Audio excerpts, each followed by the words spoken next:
I'm Sarah and I'm on board the Esperanza in the Southern Ocean. I had planned by now to be able to tell you all about Greenpeace's peaceful protests against the Japanese whaling fleet. But in the last few days, the situation has changed dramatically. Many of you may have heard the fact that there was a very big fire on board the Nisshin Maru, which is the whaling fleet's factory vessel. Very tragically, one man died, and now the ship is completely disabled. The Esperanza was the first ship to answer the Nisshin Maru's distress call last Thursday and has sailed hundreds of miles across the Southern Ocean to offer help. Since then, through Sakio, our campaigner from Japan, we've been in touch with the ship and helping with ice surveys. This is pretty key for all of us, because while the fire is now out, a very different potential danger could be ahead. So we've come inside out of the cold to explain to you what we mean. And here's the chart of where we actually are in the Southern Ocean. This is our captain, Frank, and he can explain what the problem is and what we're most concerned about, which is the ice that's coming towards us. So Frank, show us where we are. At the moment we are here. This is like the 12 o'clock position from today. This is where we found, this is where the initial mayday went out from the Nisshin Maru, so they have drifted north quite a bit, which is good. That means to open sea. But we've received this last ice map, and I sort of transferred this ice into this chart, and you can see there's quite a bit of ice all the way here, which is this one. And even though this is not the thickest ice or the most heaviest ice you can imagine, but there is still quite a lot of ice.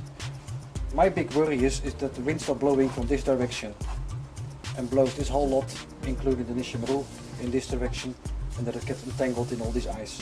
And if it sort of starts hitting the continent, the ice, it just starts piling up, and then it will be very hard to tow her out. Do you have any idea of how long it might take? No, that's not really. I mean, if the wind stays like it is, it's not a problem. But the thing is, if the wind turns around, and the weather is very, very unpredictable here, so sooner or later it will start blowing out of the east.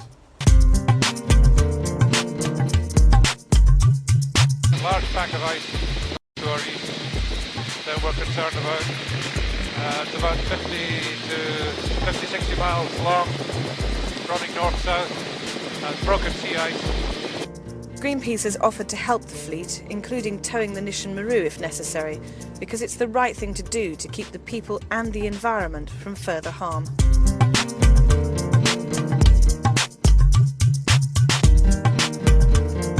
I've been working for Greenpeace in Alaska for just about a decade, and I have a decent amount of experience with oil spills in polar waters.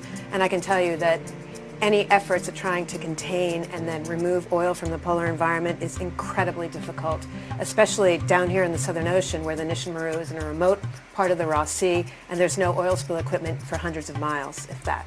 The conditions here in the Ross Sea can change at any moment. This is one of the most hostile marine environments in the world. So if there is any oil spilled in this environment, it's going to be incredibly difficult to contain and then get it out of the environment. I would say near, if not completely impossible.